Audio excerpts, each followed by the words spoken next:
Allez, la suite pour Darby Allin, champion AEW. Enfin bon, bref, le porteur du titre, quoi. Darby le gros naze. Allez, c'est parti.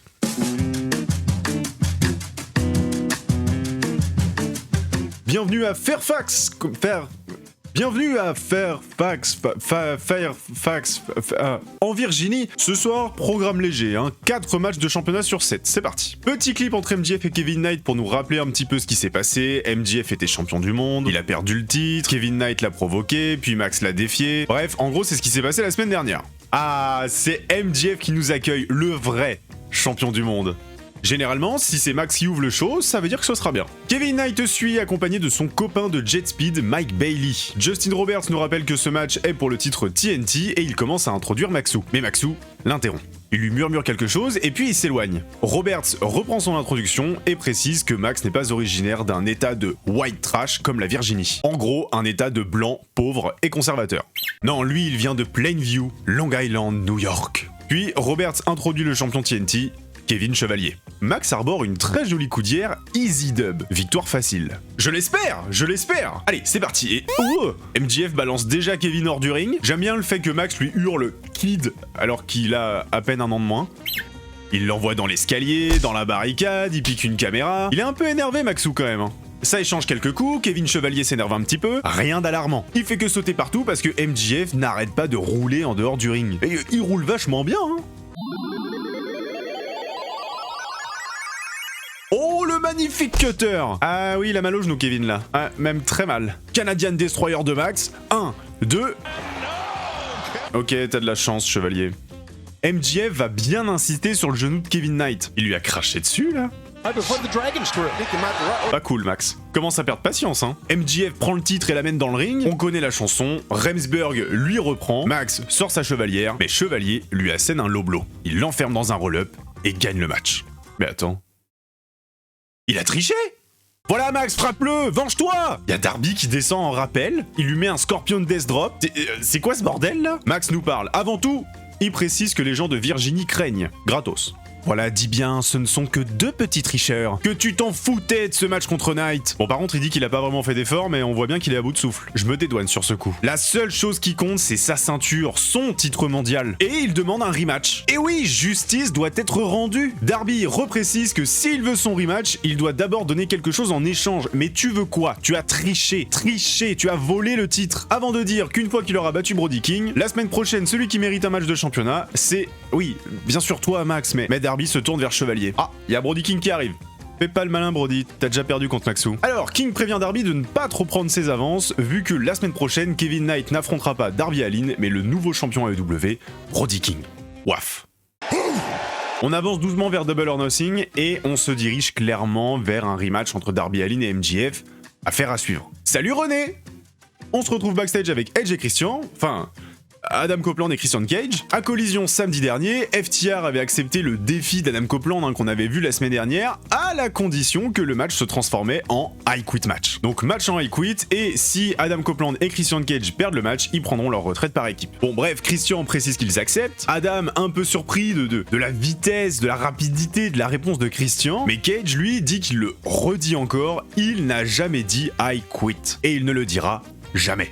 Bon, évidemment, Copeland dit à René que, si, il l'a déjà dit plusieurs fois, mais il ne le redira plus. Allez, musique, on accueille les Brawling Birds, Jamie Hayter et Alex Windsor. Cette dernière en équipe avec Persephone a perdu à Collision contre Tekla et Sky Blue. Ce soir, de retour avec sa partenaire, elles affrontent Emily J et Jordan Blade. Les catcheuses indés. J'ai regardé sur Catch Match. Vous vous en doutez, c'est un squash. On nous montre Swerve à la draft de la NFL. Tu reviens quand au boulot, frérot? On retrouve Tekla et Sky Blue en backstage. Tout le monde demande à Tekla pourquoi elle appelle tout le monde biche stupide et qu'elle adorerait arrêter d'appeler les gens biche stupide, mais que à l'AEW il y a beaucoup trop de biches stupides. Sky Blue nous dit que tout ce qui se passe c'est de la faute de Jamie et Alex. Tekla précise que les petits oiseaux n'arrivent pas à attraper la toxique araignée, en référence à leur surnom de Toxic Spider pour Tekla et les Brawling Birds pour Jamie Hayter et Alex Windsor. Elle rappelle qu'elle est la championne du monde et qu'elles ne sont rien. Allez, match pour le titre international. C'est Okada qui arrive en premier, puis Ace Austin du Bang Bang Gang. Okada y va... méthodiquement. Très joli slip d'ailleurs, monsieur Austin. Oh, le petit squat.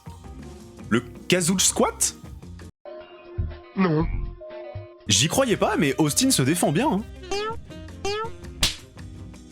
Victoire logique d'Okada, mais je vais pas mytho, Austin fait forte impression depuis quelques temps. Et je serais pas choqué que dans les prochains mois, on le voit dans une course par exemple pour le titre TNT de Kevin Knight. Et il y a Takeshita qui vient rappeler qu'il surveille. Les deux vont s'affronter à Double or Nothing pour le titre international, et si je pense que Takeshita va perdre la Don Callis Family, c'est pour gagner le titre international. Voilà, qu'est-ce qui se passe là? Bandido! Oh là là! C'est quoi ce bazar là?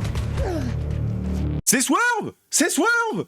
Swerve Bandido! Je veux ça, Swerve Bandido, donnez-moi ça! Ah, il y a Will Ospreay qui arrive. Oui, parce que la semaine dernière, les Death Riders l'avaient sauvé de l'attaque de Mark Davis. Donc Moxley lui demande s'il a été cleared, donc s'il a été autorisé à remonter sur le ring. Ospreay répond que non, mais que ça ne l'empêchera pas de retourner au Japon, à la New Japan. Mox. Bon, il lui dit qu'il va avoir besoin qu'il abandonne tout. Dans sa façon de faire, de voir les choses, tout ce qu'il a dans le cœur, dans le bide, de tout lâcher. Il insiste sur le surplus. Ils n'ont pas besoin de ce surplus. Puis il précise qu'il ne fait pas de promesses, qu'il ne fait pas de miracles non plus, mais que quand il s'engage à faire quelque chose, il fait tout son possible pour ça. Et tout ce qu'il demande, c'est la même chose en échange. Will s'approche du clan pour s'entraîner, il demande où est le ring, Mox répond qu'il ne travaille pas dans le ring. Il commence au sol et que le reste est confidentiel. Petit rappel, et oui, samedi à Collision, dans un segment se déroulant probablement après l'intervention de mercredi dernier, on retrouvait les Death Riders et Will dans un hangar. Mox lui demandait quel était son but, lui disant qu'il pouvait tant bien que mal foncer dans le mur, mais que tant qu'il ne prendrait pas de recul pour voir qu'il y a une porte, il ne franchira rien. Avant de lui proposer son aide pour l'entraîner, en disant qu'ils peuvent très bien continuer à se faire la guerre et que Will restera comme tout le monde, ou bien il peut accepter et devenir tout ce à quoi il aspire. Honnêtement, ce qui se passe entre Ospreay et les Death Riders là, j'adore. Et si on part sur un arc du type Moxley va aider Will Ospreay à devenir champion du monde pour la première fois, bah il y a de grandes chances qu'on tienne une des meilleures storylines de la compagnie. Bref, continuons. FTR font leur entrée et s'installent aux commentaires, puis Adam Copeland débarque, suivi par Christian Cage, et tous les deux vont affronter RPG Vice de la Don Callis Family, Trent Beretta et Rocky Romero. Tu fais quoi là? Ah, il y a la conglomération dans le public. Tiens, prends ça Stokely. Bon, ça part en vrille. Le match est très peu intéressant, il sert surtout à crédibiliser Adam Copeland et Christian Cage pour leur match à Double or Nothing. Après avoir gagné, Christian récupère une chaise et il arrache un des pieds. Copeland le récupère et les deux tentent de faire dire I quit à Trent Beretta. Ah, et on retrouve Chris Jericho, qui a perdu à Collision contre la demande malgré l'aide du Hurt Syndicate. Finalement, il se fait attaquer. Arrête de l'appeler le chauve, enfin c'est vraiment pas cool quoi. Chris Statlander fait son entrée, suivi par Hikaru Shida. Les deux ont l'opportunité de prendre les titres par équipe à Lena Cross et Megan Bayne. Elle d'ailleurs qui a envoyé un très bon match contre Shuri 3 jours avant à All-Star Grand Queendom, chez Stardom. Cross attaque d'entrée, Shida tente quand même de s'affirmer sur Megan Bayne, mais... raté. Bon, le début de match est assez brouillon. Hop là, deux d'un coup. Allez, ça dégage. Les championnes conservent. Oh. Salut Andrade. Et Max. J'ai rien fait Max, j'ai rien fait. Max lui dit qu'il a ruiné la compagnie en se laissant battre par Darby, en référence à leur match à Dynasty où en gros celui qui gagnait entre Andrade et Darby Allin avait un match contre Maxwell. Andrade se fout de sa gueule, Max s'énerve, Andrade répond qu'Alice calme le jeu. MJF n'a plus de titre donc aucun intérêt pour Andrade. Je vais pas mentir, un petit Andrade MJF à Dynamite, je suis plutôt preneur. Rouge débarque et il affronte Steven Fuerte. Oui, cage match. Il le défonce, il prend le micro. Je dois vous avouer que je parle pas espagnol, donc sur ce coup, mais il est pas content. Alors, les Hops ouais Hook. René rappelle que Joe est revenu dans le ring, c'était la semaine dernière. Joe fait la promo du clan et il prévient Will Ospreay qu'il est de retour. Est-ce qu'on nous teaserait pas un Hops Death Rider?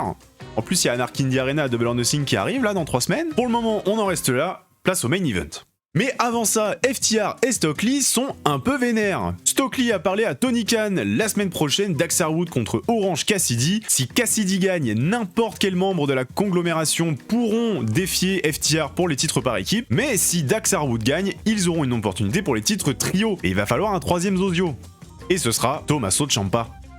Alors là, ça va saigner. Allez, on accueille Brody King, puis le champion. C'est le porteur du titre, quoi. Waouh, il a fait du quad avec le titre. C'est bien. En vrai, ces deux-là, tu tapes dans un arbre au Hellfest, t'en as 15 qui tombent, hein.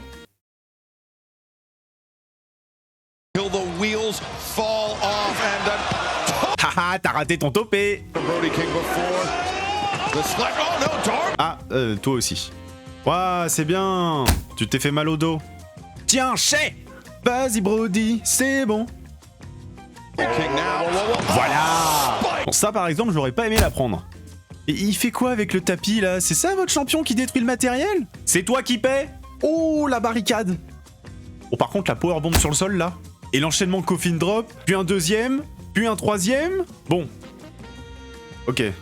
Bon bah, Darby Allin, Kevin Knight la semaine prochaine. Voilà, si l'épisode de Dynamite vous a plu, n'hésitez pas à faire votre retour dans les commentaires, à vous abonner à la chaîne YouTube, ainsi qu'à ma chaîne Twitch, ma chaîne Twitter, etc. Je suis en stream tous les lundis, mardis, jeudis, vendredis à 20h30, et pour toutes les informations, vous pouvez rejoindre mon serveur Discord, tous les liens sont dans la description, dans le Linktree, et bah, bon bah, on continue avec Darby Allin, quoi. À la semaine pro.